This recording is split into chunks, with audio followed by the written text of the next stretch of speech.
یہ ہے خارجہ پالیسی اسلام کی. کفر کے مقابلے میں اسلام کی خارجہ پالیسی یہ ہے. کفر سے آنکھ میں آنکھیں ڈال کر بات ہوگی, ہاتھ باندھ کر بات نہیں ہوگی. جی حضور. لیکن یہ ان کا کام ہے جن کے اندر ایمانی غیرت موجود ہو, جن کے خمیر کے اندر یہود و ہنوز سے محبت رچی بسی ہو. وہ کبھی ان کی آنکھوں میں آنکھیں ڈال کے بات نہیں کر سکتے. اس کے لیے محمد عربی صلی اللہ علیہ وسلم کی سچی غلامی کا توق گلے میں ڈالنا پڑتا ہے. یہ توق کا لفظ میں جان بوجھ کے استعمال کر رہا ہوں. یہ جو توق ہوتا ہے نا, آپ اس کو دیکھیں, جب توق گلے میں ڈلتا ہے تو گردن یوں اکڑ جاتی ہے. تو جن کے گلوں میں محمد مصطفیٰ کی غلامی کا توق ہوتا ہے وہ کفر کے سامنے اکڑ کے کھڑے ہوتے ہیں. ان کے رویوں اور لہجوں میں معذرت خواہانہ چیزیں نہیں ہوتی, جی حضوری نہیں ہوتی, بلکہ وہ انتہائی قسم پرسی کے عالم میں ہوں گے, درویشی اور فقیری کی کیفیت میں ہوں گے, لیکن کفر کی چمک دھمک کبھی ان کی آنکھوں کو خیرہ نہیں کرتی ہے. اللہ نے فرمایا لا تتخذوا عدوی وعدوکم, جو میرے دشمن ہیں تمہارے دشمن, ان کو دوست نہیں بناؤ. مگر ہم مرے جا رہے ہیں دوستی کے لیے. اپنے مسلمان بھائی کلمہ وہ مسلمان بھائیوں کو مارنے کے لیے تیار ہیں, ان کو اینٹ سے اینٹ بجانے کے لیے تیار ہیں, مگر کافروں کو سلوٹ ٹھوکے جا رہے ہیں. جناب والا, یہ اسلام کی خارجہ پالیسی نہیں ہے. یہ آپ کی خارجہ پالیسی کی ناکامی ہے کہ آپ مظلوم کے لیے دو جملے نہیں کہہ سکتے عالمی فورم کے اوپر. آپ ظالم کی مذمت نہیں کر سکتے انٹرنیشنل فورم کے اوپر. یہ آپ کی آزاد خارجہ پالیسی نہیں ہے. اس کے بارے میں سوچنا پڑے گا. خیر, میں کسی اور موضوع کی طرف نکل رہا ہوں. مجھے لگ رہا ہے کہ میں آپ کی ایکسپیکٹیشن سے بیونڈ جا رہا ہوں. یہ میرے خیال سے یہ فورم نہیں ہے ساری گفتگو کرنے کا. اور میں بھی آج بھی میں مطالعہ کرتے ہوئے سوچ رہا تھا کہ جو میں بیان کرنا چاہتا ہوں قرآن و سنت کی روشنی میں, قرآن کے زاویے میں, لوگوں کے رویوں کی وجہ سے میں بہت زیادہ جو ہے نا اس دفعہ ڈسٹرب رہا کہ چند ساتھی ہیں جو ماشاءاللہ بڑی رغبت اور محبت کے ساتھ بیٹھے ہیں, تو میں گفتگو کر بھی رہا ہوں. وگرنہ یہ نہ میری ڈیوٹی ہے نہ میری ذمہ داری ہے. یہ جو میں بیٹھ کے گفتگو کر رہا ہوں میری ڈیوٹی ذمہ داریوں میں شامل, یہ صرف اور صرف دین کی محبت میں, قرآن کی محبت میں کر رہا ہوں. تو جو میں کرنا چاہتا تھا نا اس کا 10% بھی میں نے گفتگو نہیں کی یہاں پر. جو قرآن کا سیاسی نظام ہے, جو قرآن کا معاشی نظام ہے, جو قرآن مجید فرقان حمید کا تعلیمی نظام ہے, جو قرآن کا ایڈمنسٹریٹو پروسیجر ہے, جو قرآن کی لیجسلیشن کی ساری کی ساری تفصیلات ہیں, کچھ بھی کلام نہیں کیا میں نے. وہ اس لیے کہ مجھے لگتا ہے کہ یہاں پر یہ ساری گفتگو کرنے سننے والے لوگ موجود نہیں ہیں. یہ ساری گفتگو کروں گا تو وہ ویسی عالمگیر کا صحن ماشاءاللہ کھلا ڈلا ہے, ساری گفتگو ہوا میں تحلیل ہو جائے گی. جن کو میں سنانا چاہتا ہوں, جن سے میں کچھ ایکسپیکٹ کرتا ہوں, ان تک بات پہنچے گی نہیں, چونکہ وہ سننے کے لیے تیار نہیں ہے. لیکن جو کچھ بھی سنا خدا کے واسطے اس پہ غور و فکر ضرور کیجیے گا کہ آج جو علامہ اقبال نے کہا نا کہ وہ معزز تھے زمانے میں مسلمان ہو کر. یہ صحابہ کرام کو جو ترقیاں ملی ہے نا, وہ کوئی آکسفورڈ کے پڑھے ہوئے نہیں تھے. ہم پریشان ہیں کہ جی کوئی آکسفورڈ کا پڑھا ہوا آئے گا تو ہمارا ملک سدھار دے گا. وہ آکسفورڈ کے پڑھے ہوئے نہیں تھے, وہ رسول اللہ کی بارگاہ کی تربیت یافتہ تھے جنہوں نے مسلمانوں کو طاقت, قوت, عروج, عزت سب کچھ عطا فرما دیا تھا. اور کفار رشک کرتے تھے ان کے اوپر کہ کیسے اتنی ترقی کر لی انہوں نے.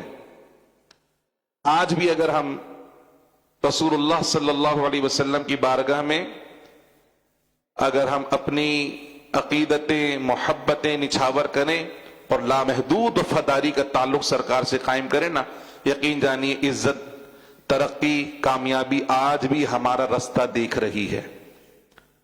اللہ پاک ہمیں جذبے عطا فرما دے اور ہم سب کو پیارے آقا صلی اللہ علیہ وسلم سے لامحدود وفاداری نصیب فرمائے. اچھا جی, یہ سوالات ہیں کچھ, ان کے سوال سن لیں. تہجد کی نماز کے لیے سونا ضروری ہے یا نہیں؟ یہ ایک بڑا عمومی سوال ہے. دیکھیں حضور اکرم صلی اللہ علیہ وسلم کا طرز عمل کیا تھا, اس کو سمجھنے کی کوشش کیجیے. پیارے آقا صلی اللہ علیہ وسلم کی سنت طریقہ یہ تھا کہ آپ صلی اللہ علیہ وسلم نماز عشاء پڑھ کر جلدی سو جاتے تھے. اور پھر رات کے آخری پہر سرکار بیدار ہوتے تھے اور پیارے آقا صلی اللہ علیہ وسلم نوافل پڑھتے تھے جنہیں تہجد کہا جاتا ہے، اور ساتھ میں وتر بھی پڑھتے تھے۔ یہ حضور پر نماز تہجد فرض تھی، حضور رات کے آخری پہر میں پڑھتے تھے، اور عمومی طریقہ سرکار کا کیا تھا کہ سرکار سو جاتے تھے پھر اٹھ کر بیدار ہوتے تھے۔ تو چونکہ سرکار کا یہ عمومی طریقہ تھا، اس لیے لوگ سمجھتے ہیں یا بعض لوگوں نے کہا کہ تہجد کے لیے سونا ضروری ہے، حالانکہ یہ لازمی نہیں ہے۔ اگر کسی کو نیند نہ آئے، کسی کی نائٹ ڈیوٹی ہے، کوئی چوکیدار ہے اور وہ تہجد پڑھنا چاہتا تو وہ کیا کرے؟ تو اصل میں جو تہجد ہے یہ رات کے نوافل کا نام ہے، اصل اس کا نام ہے قیام اللیل۔ کیا ہے؟ قیام اللیل۔ تو رات میں جو بھی نفل پڑھے جائیں گے اس کا اتنا ہی ثواب ملے گا۔ اگر کسی کو نیند نہیں آئی تو کوئی پریشان ہونے کی ضرورت، وہ بھی نوافل پڑھ سکتا ہے۔ کوئی رات بھر جاگ رہا ہے تو وہ بھی نوافل پڑھ سکتا ہے۔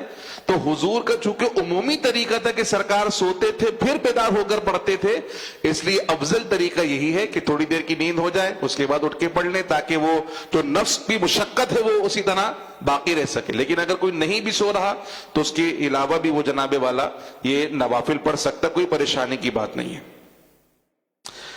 اگر نیت تہجد نماز کی تھی لیکن نیند نہیں ہے تو اب جو نماز نفل پڑھی جائے گی اس کا ثواب تہجد نماز جتنا ہوگا؟ بالکل ہوگا، کیونکہ رات نیت تھی کہ تہجد نماز پڑھنی، لیکن نیند نہ آنے کی وجہ سے معاملہ ہوا، رہنمائی ہو۔ بات یہ ہے کہ بھائی نیند اس لیے نہیں آ رہی کہ آپ دن بھر سوتے پڑے رہتے ہو۔ ہاں نا، میں دیکھ رہا ہوں رات کو شبیر سے نکلا، میں 2:30 بجے لوڈو کھیل رہے ہیں، تاش کھیل رہے ہیں، پتے کھیل رہے ہیں، بلا وجہ بیٹھے میں۔ کیوں بیٹھے ہو یار؟ سحری کر کے سوئیں گے۔ تو یہ جو آپ رات میں حرکتیں کر رہے ہو یہ کوئی عبادت کر رہے ہو آپ؟ اس سے اچھا تو سو جاتے آپ، گناہ کے کام تو نہ کرتے۔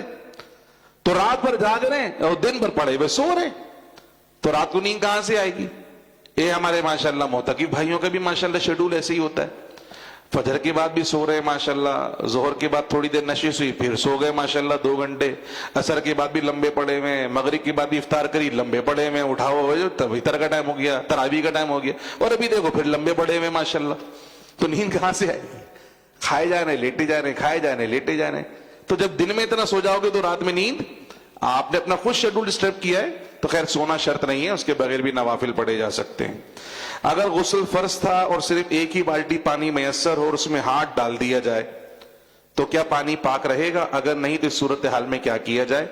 دیکھیں، اگر ناپاک شخص جس پہ غسل فرض تھا اس نے پانی میں ہاتھ ڈال دیا تو وہ پانی ناپاک نہیں ہوتا بلکہ مائع مستعمل بن جاتا ہے، اس کو کہتے ہیں استعمال شدہ پانی۔ تو اس سے دیگر کام تو کر سکتے مگر پاکی حاصل نہیں کر سکتے۔ اب صرف ایک ہی بالٹی پانی تھا غسل خانے میں، اور بالٹی اور پانی نہیں ہے تو آواز لگا کر کسی سے پانی مانگ لیں، کبھی پانی دے دو، پانی میسر آ جائے گا۔ نہیں تو فی الحال تیمم کریں، تیمم کر کے باہر نکلیں اور پانی کا بندوبست کریں۔ پانی کم تھا نا، ایک بالٹی پانی میسر تھا تو کپڑے پہنے دوبارہ باہر نکلیں، پانی لے کر آ جائیں، کوئی پریشانی کی بات تھوڑی ہے۔ آپ شہر کے اندر ہیں، پانی کا بندوبست آرام سے ہو سکتا ہے، پانی کا بندوبست کر کر غسل کرنا پڑے گا، اس کے علاوہ کوئی دوسرا تیسرا چارہ کار نہیں ہے۔ اور اگر بالکل پانی ہے ہی نہیں، آپ لانڈھی میں رہتے ہیں اور آپ کے وہاں 4 دن تک پانی آتا ہی نہیں ہے، اور جناب والا آپ کے بورنگ بھی سوکھ گئی ہے اور ٹینک میں بھی پانی نہیں ہے، تو بھی آپ کو پانی مل جائے گا دکان سے۔ آپ جائیں آرو پلانٹ والے کے پاس، اس سے پانی لیں۔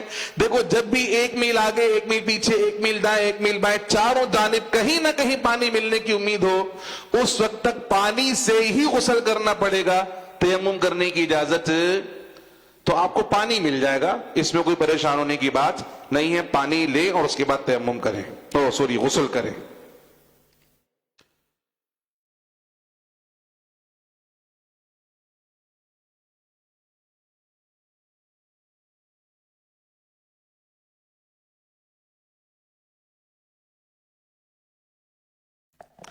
کیا معتکف محراب والے حصے میں جا سکتا ہے؟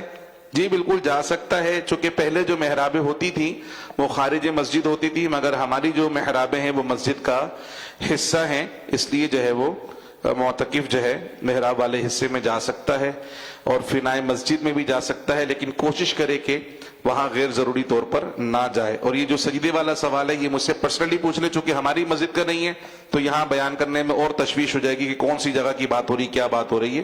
یہ مجھ سے پرسنلی پوچھ لے، میں انشاءاللہ مسئلہ سمجھا دوں گا۔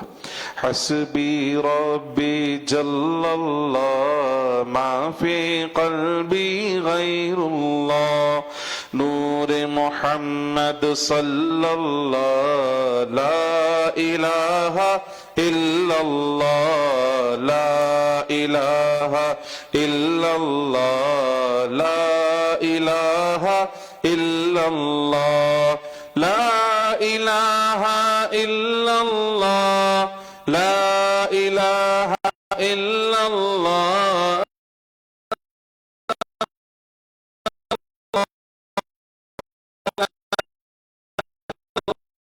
لا الہ الہ اول و آخر ہے اللہ، ظاہر و باطن ہے اللہ، حافظ و ناصر ہے اللہ، لا الہ الا اللہ لا الہ الا اللہ لا الہ۔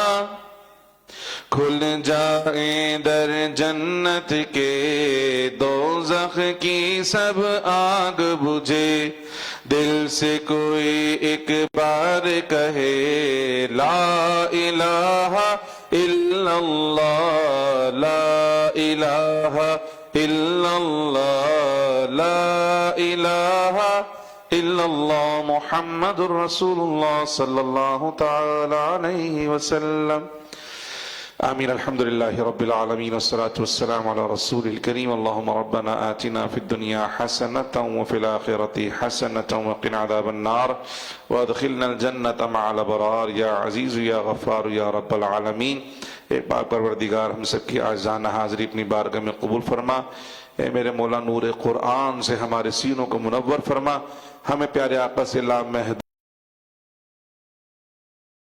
وفاداری کے جذبے عطا